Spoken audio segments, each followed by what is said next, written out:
Berdasarkan pasal 280 Undang-Undang Nomor 7 Tahun 2017 tentang Pemilihan Umum, ada 3 tempat yang dilarang diakses berkampanye oleh peserta pemilu, yakni tempat ibadah, pendidikan, dan juga fasilitas pemerintah.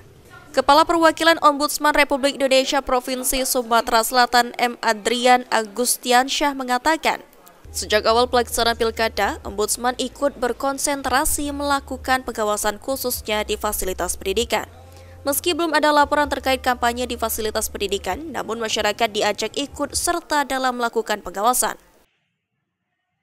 Tadi misalnya kita berbicara bagaimana netralitas, terutama di tempat-tempat tertentu yang tidak boleh dilakukan kampanye di sekolah-sekolah.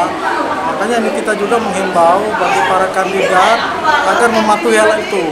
Tentu saja ini kan memang ranah dari Bawaslu nih untuk melakukan pemantauan di lapangan.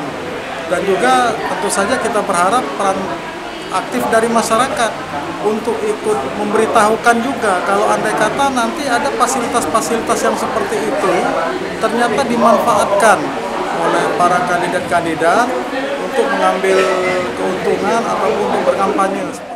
Apabila nantinya terjadi pelanggaran oleh calon kepala daerah dengan menggunakan fasilitas pendidikan sebagai tempat berkampanye, dapat langsung melaporkan ke Bawaslu agar dapat dilakukan penindakan. Eki Saputra, PAL TV.